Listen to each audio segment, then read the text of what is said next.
Suppose you see a bee while walking down the street. This bee lands on a flower and suddenly just stops, then inserts its proboscis into the exact same spot on that very same flower with millimeter-level precision. You look at it from a distance, and everything seems the same to you: the purple petals, the green stems, and all the rest. But that bee is actually seeing something there that we can't see, a distinct mark on the flower, like a target. The spot that you see as simply purple looks like a map to that bee, and this difference is much greater than you might think. Tonight, as you gaze at the pale hues of the flowers in your garden or anywhere else, that bee is seeing a completely different light. The part called the purple petals is a distinct line to it. Right in the center is a bright and clear target. Even if clouds cover the sky, it can look up and calculate exactly where the sun is. And its eyes are powerful enough to practically dissect the sky, slice by slice. Every frame captured by that bee, currently wandering outside and flitting from flower to flower, is perceived with far greater sharpness and clarity than anything you'd see in a movie. Welcome back to Bees Around Us. If you haven't subscribed yet, please do, because this channel will continue to bring you the world of bees and every detail science has uncovered. One of the most surprising facts you've ever heard may be hidden in the last point. That's why I recommend watching the video all the way to the end. 1. 5 eyes, yet a single field of vision. First, I'd like to start by correcting a misconception that almost everyone has held until now. Contrary to popular belief, a bee does not have 2 eyes. It has exactly 5. On either side of these are 2 large compound eyes, and on top are 3 small simple eyes arranged in a triangle. Scientists call this small trio ocelli. Most people don't even notice these 3 eyes. You have to search very closely, even in a close-up photo, to find them. These small eyes come into play during flight, helping the bee perceive the horizon and maintain balance. Now, let me explain exactly where they come from. They are simple in structure, small but indispensable, and just as important. What's truly fascinating, however, are the 2 large compound eyes we see. Each is made up of thousands of individual lenses, and each lens is called an ommatidium. According to research, a worker bee has between 5 and 10,000 ommatidia in each eye. Each one captures images independently and views the world from its own small perspective. Afterward, these thousands of perspectives merge, and the brain combines them into a single image. Just like a mosaic, each tile is just a single color on its own, but when you look at them all together, a picture emerges. The resolution is quite coarse, but this is not a drawback. In exchange, it offers superior motion detection, and thousands of individual lenses can simultaneously track changes at different points within the field of view. Furthermore, the field of view, thanks to the compound eye's curved structure and their placement on the sides of the head, provides nearly complete panoramic vision: front, sides, top, and bottom, all at once. You slowly reach out toward that bee in your garden, just so as not to startle it, but it has most likely already detected you from nearly every direction simultaneously and has already calculated its escape route. You haven't even taken a single step yet. This creature, with its 5 eyes, providing nearly complete peripheral vision, and tens of thousands of lenses that instantly detect movement, is simply hovering in your garden. And this is not ordinary. It has never been ordinary. 2. Red, dark, and blue light are important. Bees, of course, see colors, but not the way we do. The human eye has 3 receptors sensitive to red, green, and blue. Bees also have 3 receptors, but their spectrum is shifted: yellow and green, blue, purple, and ultraviolet. Red, however, does not exist for them. It is nothing but darkness. Those striking, beautiful, alluring red roses in your garden are nothing more than a faint blur to a bee. They're almost invisible, and the bee simply flies right past them. This isn't a matter of preference, it's actually a color shift.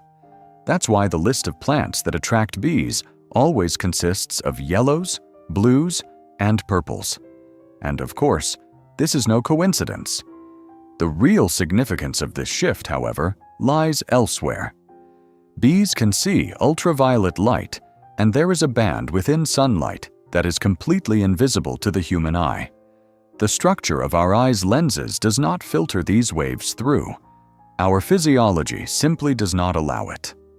Bees, on the other hand, possess receptors sensitive to these very waves. Flowers know this too. Over the course of evolution, flowers have developed ultraviolet patterns that bees can see. So that daisy we see, with its white petals and yellow center, looks completely different to a bee. At the base of the petals, there's a dark ring pointing directly to the center. It says, "The nectar is here." In other words, the flower acts as a target, much like an arrow pointing the way. We're looking at the same flower, yet you see two separate worlds. Yours has color, but hers has both color and information. Where the flower should be placed, how much nectar to collect from where, and in which direction to move. All of this is written in the ultraviolet spectrum and has always been there. You simply can't read it. It's hidden in the language of bees. 3. There is a hidden map within flowers. I'd like to start with this fact. Think of a daisy. To you, white petals, a yellow center.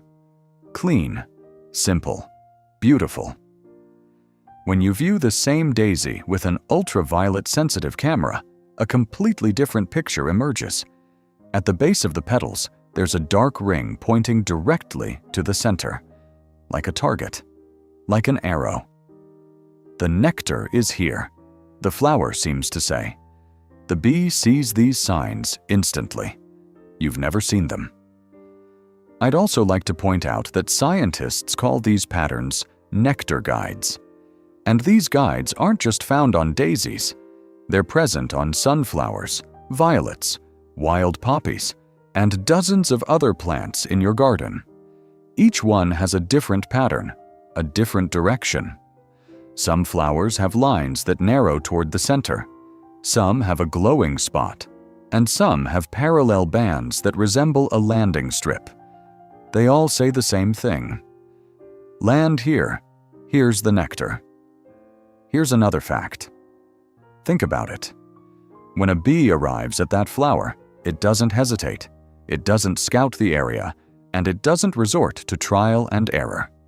It lands directly on that spot with millimeter-level precision. Behind this precision that amazes you lies not instinct, but a readable map. Your garden is actually two-layered. The layer you see, colors, shapes, beauty, and the layer the bee sees, signs, addresses, directions. They're the same garden, but two completely different places. 4. The world moves at a different speed. Here's the thing. When a bee circles around your head, you see it as fast, almost a blur. It, on the other hand, sees you exactly the opposite way, extremely slowly, clearly, and in detail.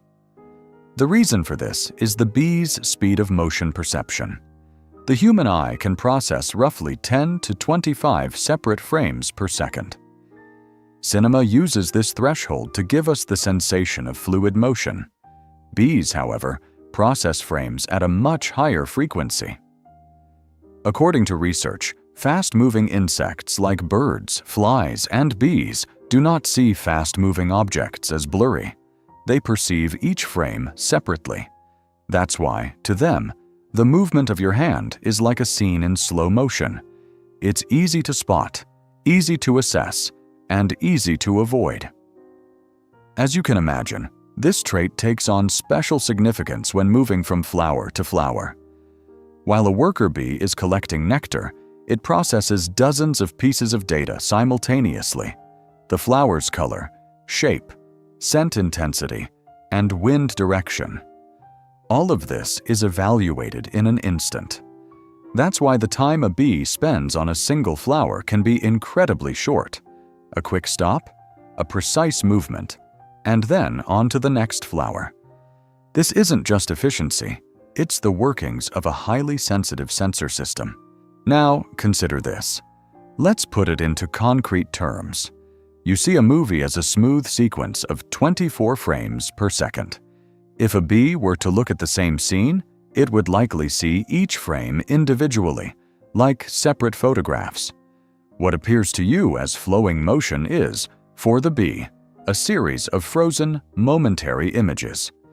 In your garden, everything has slowed down, crystallized, and become crystal clear.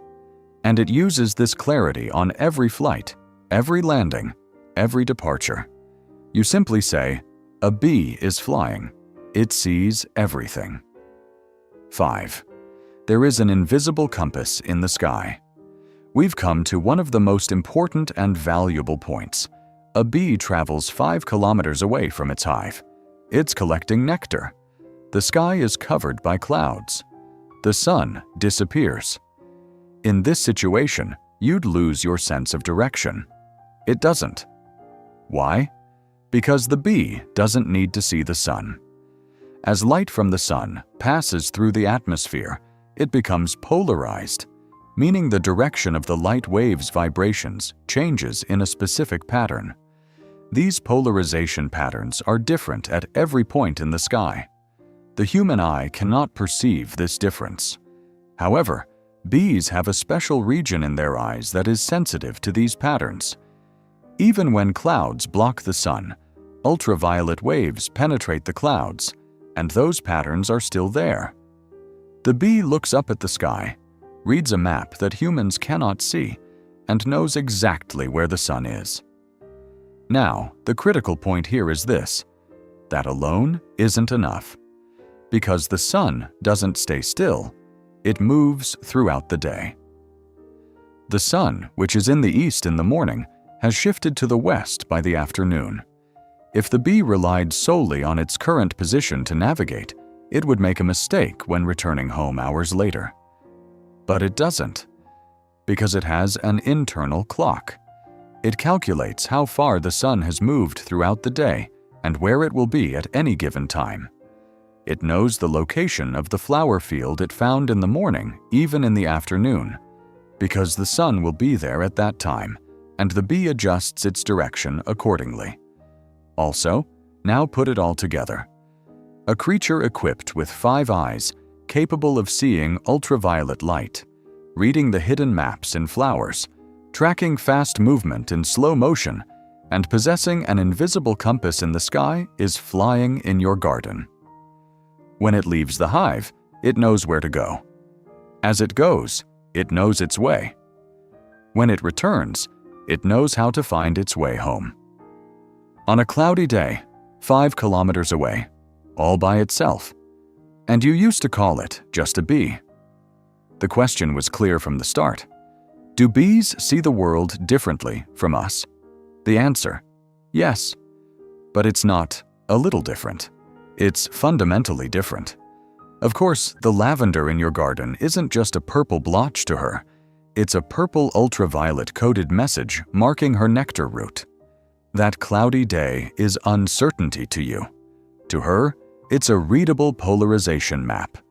That single bee, kilometers away from her hive, is finding her way home by tracking the sun's path with her internal clock. Ultimately, every bee outside right now is doing exactly that in the final hours of daylight, reading invisible colors, finding their way through polarized light, processing every square of light individually with their ultra-sensitive eyes. Now, let me say this. You've been living alongside this creature for years. You saw it in the garden every day. You thought it was ordinary. Now you know better. In addition to all this, let me ask you something that's been on my mind. Have you ever noticed that a bee returns to the same flower multiple times a day with millimeter-level precision? Now you know why.